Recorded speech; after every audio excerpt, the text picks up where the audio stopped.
All right, we're down to the wire here. Tomorrow's election day. Probably one of the most important elections that we've had in at least 2 years. Maybe even more important. I mean, can you imagine the quagmire if the Democrats would win the House and just for the sake of obstructionism attempt to if they would win the House, they would actually make articles of impeachment against the president for no reason. They've already written them up. To use the power of impeachment for political purposes is such a sham. And that's what the Democrats plan to do. So I think even if you're a Democrat, how can you vote for that? Even if you don't like the president. So in 2 years, you have a chance to vote. This is how our Constitution was designed. We have 2 years, we have the president, we have every 4 years we vote for the president, every 2 years we vote for the House. It's not for the sake of impeachment for no reason. That's just ridiculous, and that's what they're going to do. Don't be fooled to think that that's not what they're going to do. I mean, in my district, we have a wonderful, wonderful incumbent going against a guy who would rap like very misogynistic lyrics and cop-killing lyrics.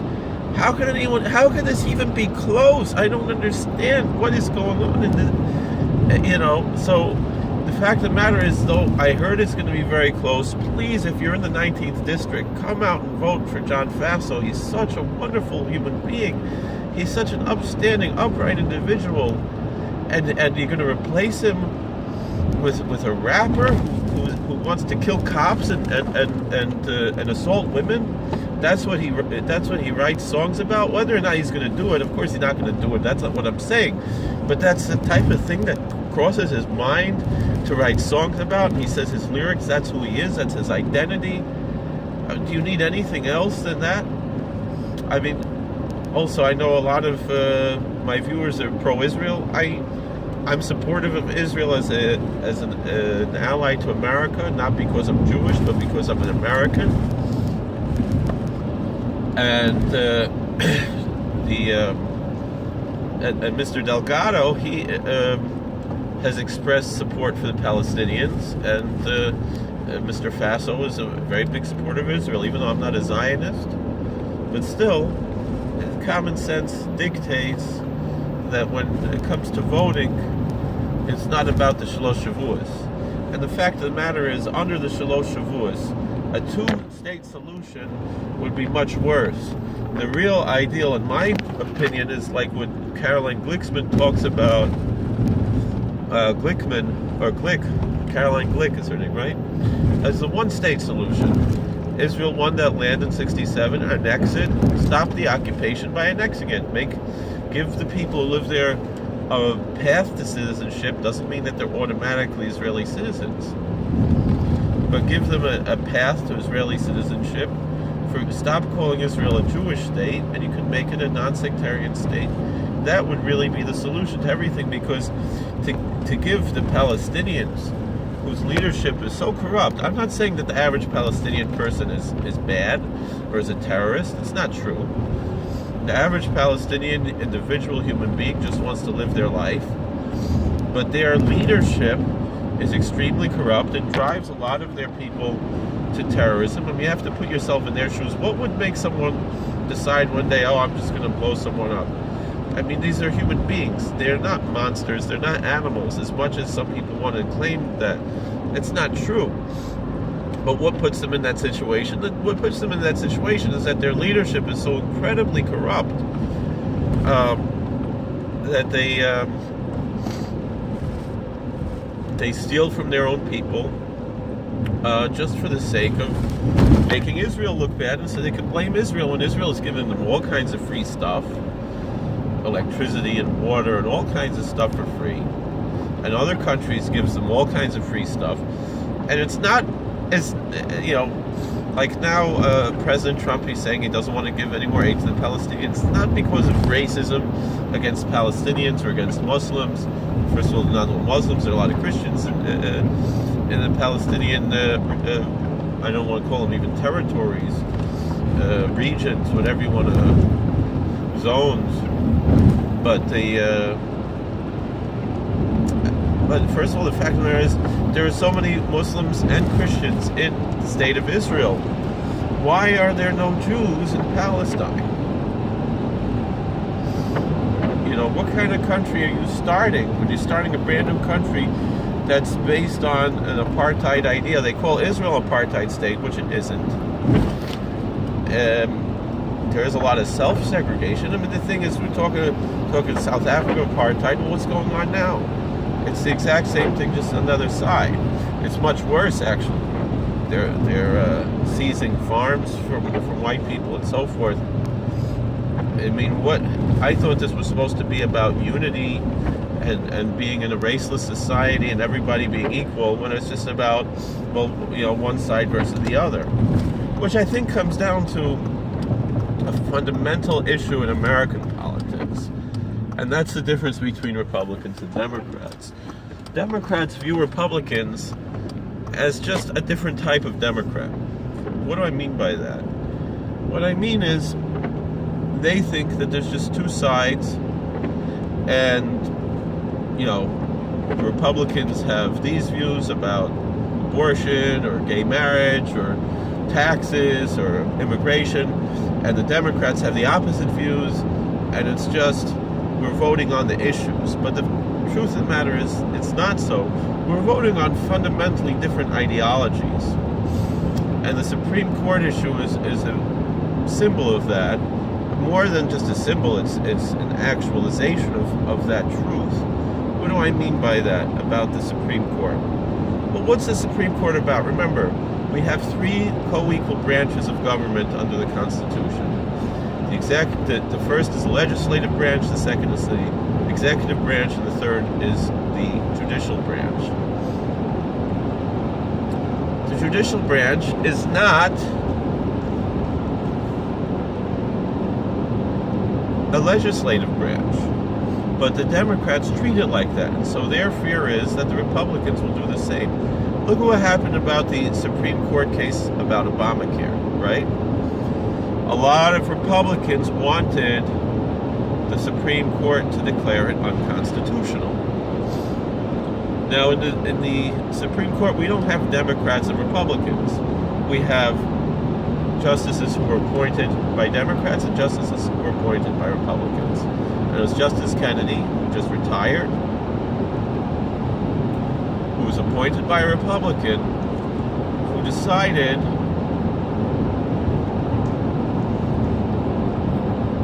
not to declare Obamacare unconstitutional, even though he opposed Obamacare.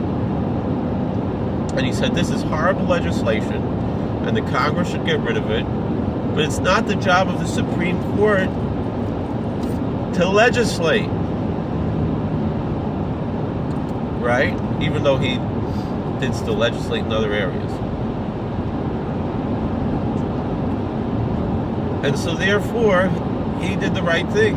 As much as we're not happy about it, what he did was right. Because it's not his job to legislate. It's his job to say what's constitutional, what's not constitutional. And if he truly believed, based on his scholarship as a student of law for his entire life, and an elder, justice, to say this is constitutional. It's bad. We should get rid of it. But it's the job of the Congress to get rid of it, not the job of the courts. Whereas the Democrats just see it. No, the courts, we'll just legislate everything from the bench. All of the Democrat ideology and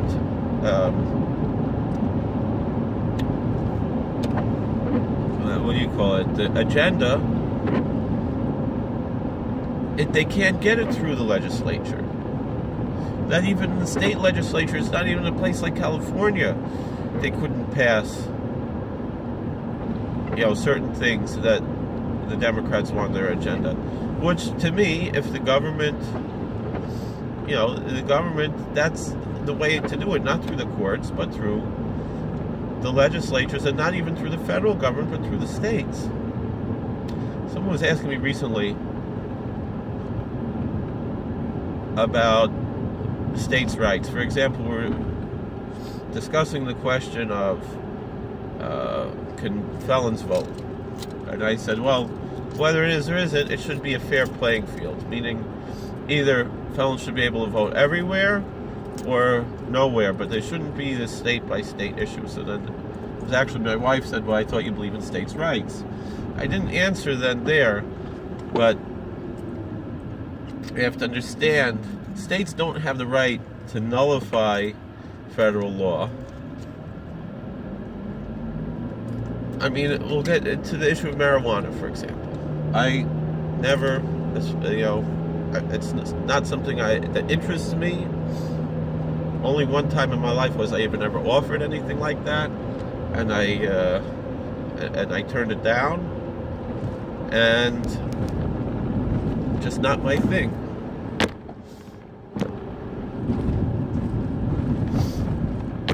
And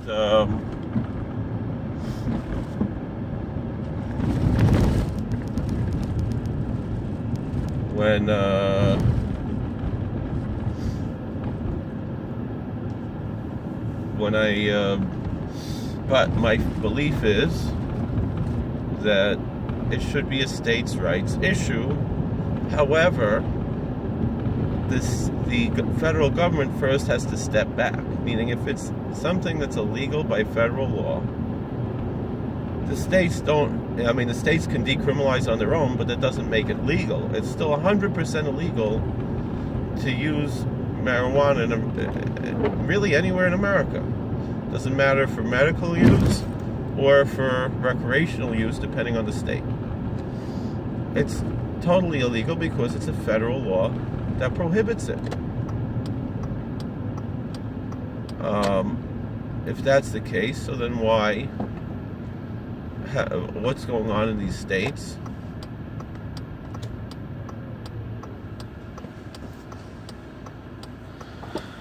And so the answer is, what it should be, is that, once the federal government decides that they're legalizing marijuana or decriminalizing or whatever it is, then each state can have the right to say, we still hold it to be illegal, or we will legalize it for medical use but not for recreational use, or we will legalize it for recreational use. And theoretically, that's all they're doing right now, is getting ready for that, and not actually, engaging in that. It shouldn't be, it should, but these are issues that, again, since the federal government still considers it to be illegal, the states have no right the states have the right to say it's not illegal under the state law, but only under the federal law. But that doesn't mean that the average person in the state can do whatever they want.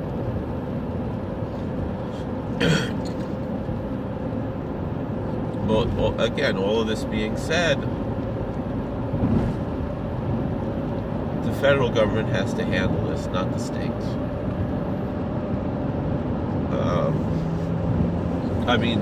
It's both the federal government and the states, but before it can actually be used, the federal government has to take care of it. So the same thing. This, I think, since voting is a different issue than marijuana, because voting affects the whole country. And so therefore, if some states have one voting standard and other states have a different voting standard, that is a problem because it affects everyone. That doesn't mean, as far as on the federal level, on the state level or local level, yes, if you want to have even illegal aliens vote, theoretically, the states and local governments maybe should have the right to decide those types of things, as long as it's not for a federal election. I mean, we have in New York such a thing called a federal voter, meaning someone who resides in a different country who was registered to vote in New York State. They could not vote in their local elections, or even in their state elections, but they can vote in federal elections, including, for Congress and so forth.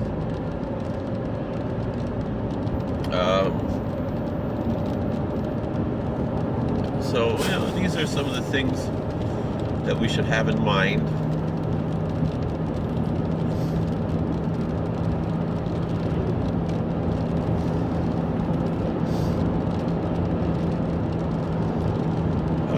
When we go out to vote tomorrow. So again, back to the issue of Republicans versus Democrats. Republicans believe in individual freedom. The Democrat Party historically was the party of slavery and Jim Crow. And people think that's just a racial issue. But that's maybe how the Democrats view it, is that this is just white versus black, and that's what the whole issue of slavery is. And of course there was a racial component in slavery and in Jim Crow as well. But we have to remember it's the Republicans that freed the slaves, because in the Republican ideology, it's more of a colorblind ideology. It's more about what works for the individual and the value of the individual, whereas Democrats are more collectivist and see, how can we divide and conquer these different groups to get them all to vote for us? Republicans aren't running after votes as much as just trying to offer what's right. And the fact of the matter is that the overtaxation that the Democrats push and the overregulation that the Democrats push is a form of slavery. Now, it's not race-based, but it is about taking the fruits of one person's labor and giving them to someone else. Again, obviously, we need a certain amount of taxation, and we need, by the founders' time, excuse me, whatever, I need some iced tea, I'm a little thirsty. They actually taxed higher the poor than the rich as an incentive to work harder and get out of the financial straits. And today it's the difference when we got to pay their fair share, when it's the rich who are paying everything. The 1% is paying like 90% of the taxes. Now, and how much more can they pay? And 50% are paying nothing, including myself, and I'm making a pretty good living. Maybe now this year I'm not going to get back everything that I paid in, but I'm still going to get back, something. I don't know. To me, I don't notice. I know they take my taxes out of my paycheck. This is like the first paycheck that I've gotten, again, like since the Bush administration, where they're taking out taxes.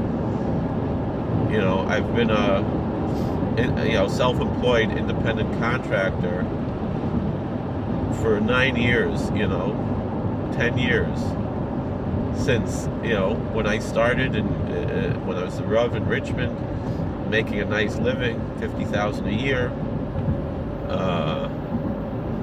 for a newlywed couple. I was living, although the interesting thing was I always was overdrafting when I was making a lot of money, and then when my paycheck shrank to like $12,000 a year, I was able to survive, and I was able to budget better.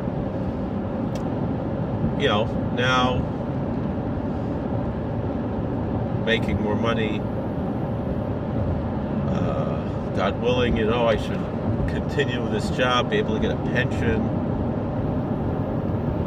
It'll be very nice, God willing, But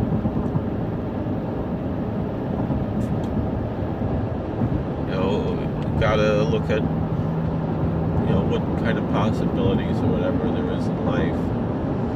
Hope for the best, prepare for the worst, and it's not always easy. You have a little bit more room now. You want to go, in Kanai I have a nice family. I have really don't have any days off.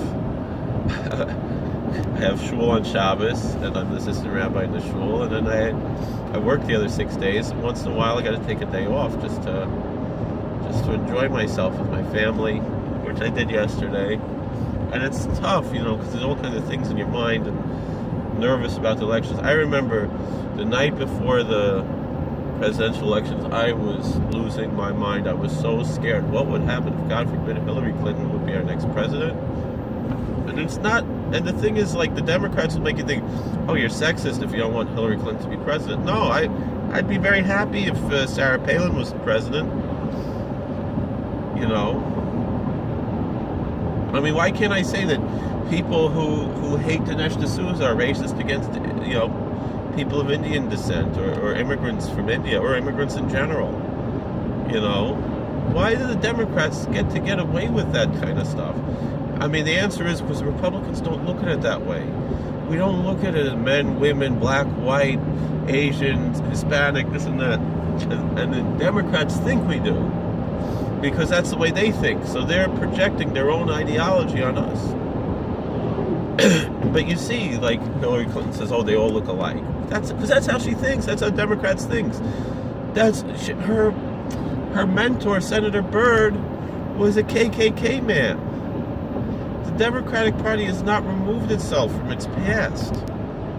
They venerate Woodrow Wilson, who resurrected the KKK. The KKK was going to be gone until Woodrow Wilson came around. It had been gone for 30 years already.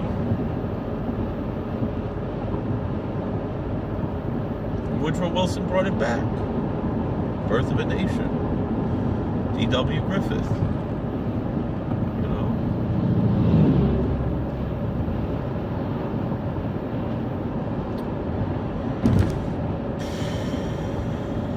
And look at someone like FDR, who was more liberal. The classical liberals today are the Republicans and the Libertarians. So that's the other issue I need to bring up. Please, don't vote Libertarian this time. Maybe once we get things back on track, we can build up a strong Libertarian Party or get more Libertarians into the Republican Party. There's a place for that. But look what Donald Trump did. Donald Trump is not a traditional Republican. Donald Trump is more of an independent. He's basically Ross Perot without the big ears. And yet, here, Donald Trump was able to win because he ran as a Republican. He didn't run as an independent, didn't run as a libertarian. He's not really a libertarian anyway, but he is more of an independent type. This is a guy who should really be uniting us.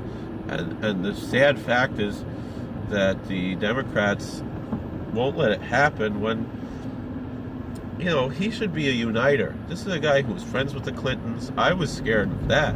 I was like, this guy is really a Democrat, and he's posing as a Republican just to get in, or maybe just to throw the election for Hillary when we should have had someone like Ted Cruz or whatever. The fact of the matter is, Donald Trump is doing a wonderful job. The economy is finally back on track after almost 10 years. And things are going well. And we cannot throw this away. So please, tomorrow, vote Republican. Even if you feel like voting Libertarian. Which I would personally prefer to a certain extent. But you're not only just throwing your vote away, you're voting for the Democrat, because there is no more libertarian wing of the Democrat Party anymore. There really never has been.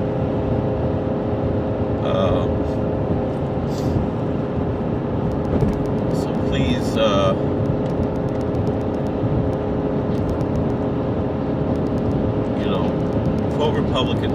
do what's right. Even if you're a registered Democrat, I know a lot. We're gonna have a lot of Reagan Democrats come out tomorrow. Let's hope for the best. God bless. Please like, share, and subscribe. I really want to make a Jewish video today, but I'm sorry I had to make a political video. It's so important, and so please get your friends to go out and vote. You know, if you have some friends who you're not sure if they're gonna make it out tomorrow, give them a phone call. Maybe give them a ride. All right. Take care. God bless.